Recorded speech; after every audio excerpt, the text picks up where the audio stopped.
there was a story from the Brookings Institute. There was a report that came out from the Brookings Institute in late November. And on Roland Martin's show, MSNBC, CNN, a lot of news outlets had a story about this, dealing with African-American home ownership. African-American home ownership. And it deals with how homes owned by African Americans are undervalued by billions of dollars. It's a really, really good it's a really, really good study. And this deals with the impact of redlining, a history of redlining, a history of African Americans being excluded also from low interest home loans, things of this nature. But this ties into African American wealth also. So it's a very, very important study for the Brookings Institute. It's a very, very important, and this ties into history as well. Okay, so we'll talk about that. Welcome back to the African History Network show right here on 910 AM, the Superstation of Future Radio. Hey, I'm your host, Brother Michael Imhotep. It is Sunday, December 9th, 2018. Hey, be sure to visit our website, AfricanHistoryNetwork.com. Current promotion, spend $100 or more, get 20% off your entire order. And we also have the Mail Track bundle pack for our children, which teaches them their histories, an animated series which use conscious hip-hop and animation to teach our children their history. And then we have the 8 DVD bundle pack, The Africans That Were Here Before Columbus, The Africans That Were Here Before Columbus 8 DVD bundle pack also. Okay, so check that out as well.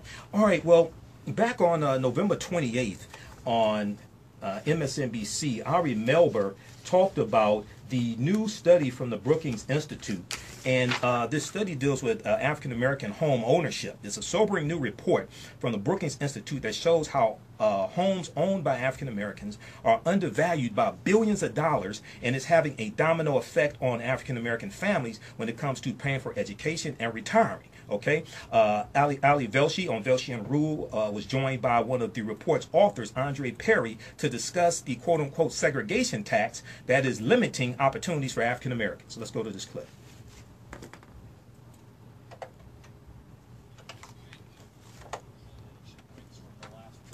Turn up in here. How race can severely restrict the upward economic mobility of African Americans. Since at least the 1940s, home ownership has been seen as a cornerstone of the American dream. It provides a sense of security, but it also builds wealth in the form of equity in your home. Now, through the mid-20th century, local governments and financial institutions used a practice known as redlining. They would literally draw red lines around black neighborhoods, leading to fewer municipal services, lower home values in those areas. But that was supposed to have ended. Well, a study from the Brookings Institution found that neighborhoods that are at least 50% black have an average of 23% lower home values. This is serious. This devaluation, by the way, just to give you a bit about how this is done, it's measured against comparable neighborhoods, looking at absolute home price differences in neighborhoods with at least 50% black populations versus neighborhoods that have fewer than 1% black residents. It also looks at structural characteristics, the year the home was built, square footage, number of rooms. It's trying to make an apples-to-apples comparison. And it looks at neighborhood amenities, the physical landscape, the economic status, the quality of education, the types of stores available, grocery stores, things like that. When all of those are equalized, we're actually we're comparing apples to apples here. When it is equalized, homes in black neighborhoods are undervalued on average by $48,000. That is a loss of $156 billion in home value for millions of Americans, mostly African Americans, but also white Americans who live in majority black neighborhoods. Brookings looked at 113 different metropolitan areas that had at least one majority black neighborhood and compared home values in that majority black neighborhood to home values outside of the majority black neighborhood. All of these purple, these are all purple, all of these purple areas are areas of devaluation. You can see them all over the eastern part of the country where majority black neighborhoods have lower home values than other neighborhoods that are otherwise equal. The green, you can hardly see it. There's green here, there's green here, green here, green here, green here. There are a few areas of appreciation where majority black neighborhoods have higher home values than non-majority black neighborhoods. But the overwhelming majority of them are cases in which black neighborhoods have lower property values. The majority black neighborhoods in Florida's Sebastian Vero Beach area actually have higher values compared to other neighborhoods, but there are obviously far more areas that have devaluation. Perhaps the starkest area is Lynchburg, Virginia. Black majority neighborhoods there have home values 81% lower than in other neighborhoods. The absolute home value almost totally wipes out the value of the highest appreciation in the study, which is the Sebastian Vero Beach area. This is fascinating to dig into. Joining me now is the lead author on that study, Andre Perry of the Brookings Institute. Andre, you have put into a study something that we have known of, but is so influential because it's not just about your home value. It is going back decades to the home value that African Americans have tried to achieve so that they can pass on to other generations. So it is hurt generation after generation that African American neighborhoods have been undervalued. It means that African Americans can pass on less to their kids.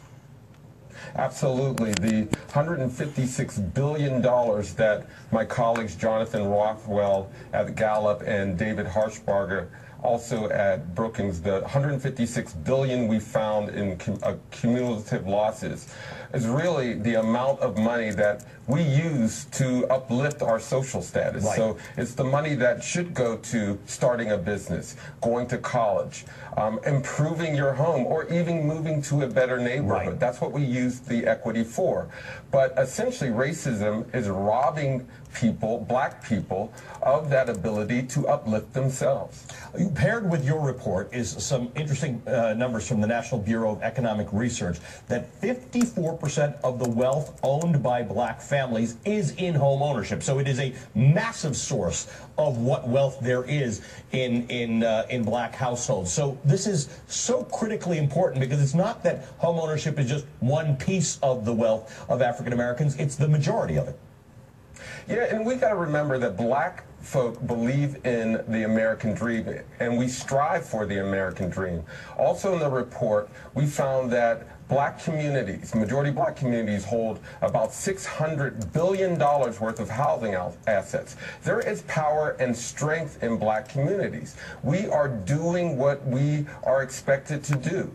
But the valuation is taking away more opportunities to advance ourselves. The narrative has been that black folk are the problem for declining neighborhoods, that black women's marital status, that black boys who don't pull up their pants are the reasons why black communities are not moving up. But our research clearly finds that the devaluation, the perception of a negative value is robbing black residents opportunities for growth. And it's a vicious cycle. I spend a lot of my time in Philadelphia, and your study found that Philadelphia, close to the average of home devaluation, had a lower number of libraries in some of those areas, lower proficiency rate for public school kids.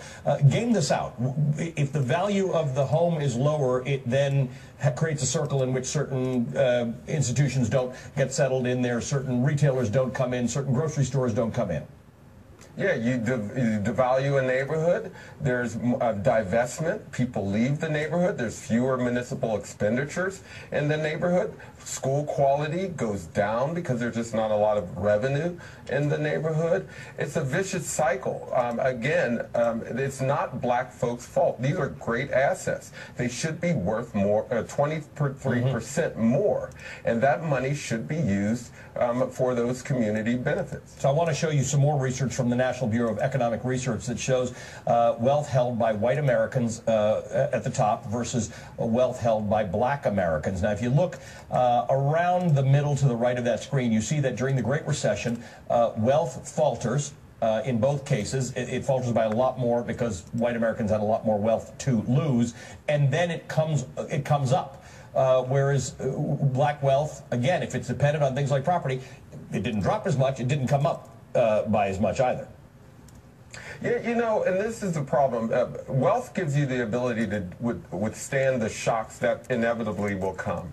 You lose a job, you get sick, your son or daughter gets married, you typically leverage your equity to fill those gaps.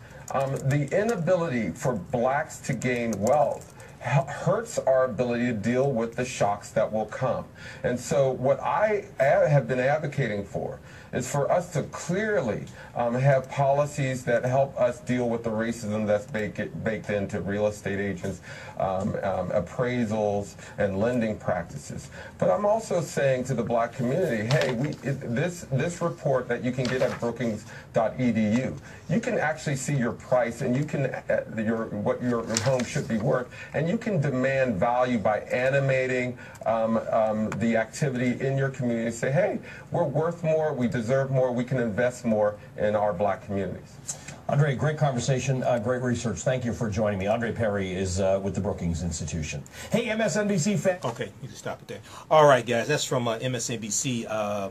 Veltian Rule, MSNBC. Check that out. Check that clip out on YouTube, and that is entitled "Homes Owned by Black Americans Are Undervalued by Billions of Dollars." That's from MSNBC's YouTube channel, if I remember correctly. Yeah, MSNBC's YouTube channel. That's from November 28th, 2018. Homes owned by Black Americans are undervalued by billions of dollars. And also, there's a good article at newsdaily.today. Basically newsdaily.com.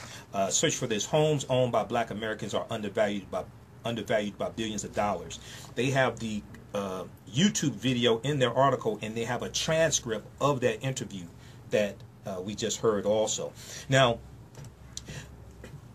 Ebony.com has an article dealing with this from November 30th, 2018. Report Black Americans' homes undervalued by billions. We'll probably talk about this some in the subsequent weeks as well, because this is a lot to get into. But it talks about how the devaluation of assets in black neighborhoods, the case of residential property, homes in neighborhoods with a black majority that are owner-occupied or appraised for lower prices, averaging $48,000 per home.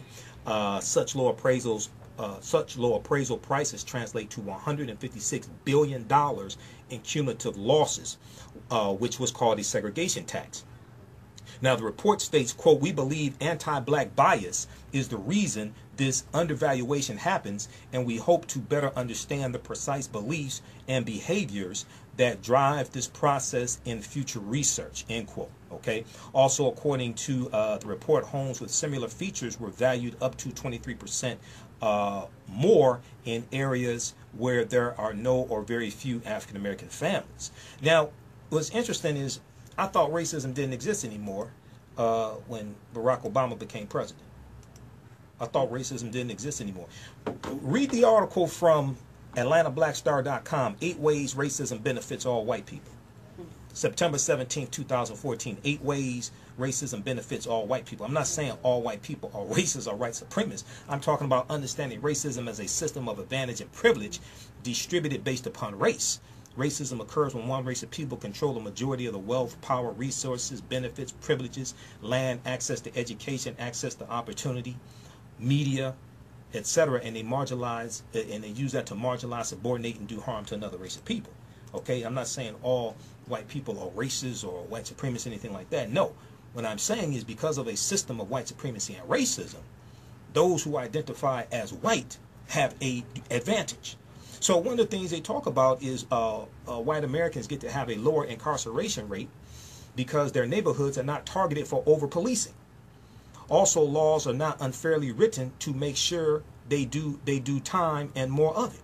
So when we look at Donald Trump targeting Chicago and asking what the hell's going on in Chicago and saying stop and frisk should be brought to Chicago, but he doesn't talk about stop and frisk being taken into Vermont or Ohio or Maine or any of these other white communities that are being ravaged by opioid addiction, and their crimes associated with opioid addiction, crimes that people are turning to get the money to buy the heroin, to get the money to buy the opioids on the street. So he's not calling for stop and frisk there, okay? Yet he's targeting an African American community for stop and frisk, but he doesn't want to deal with the legacy of segregation. He doesn't want to deal with a legacy of policing, a legacy of poverty, anything like this. Okay, so Also, if you look at the Baltimore Department of Justice report, and this was part of this led to the consent decree in Baltimore.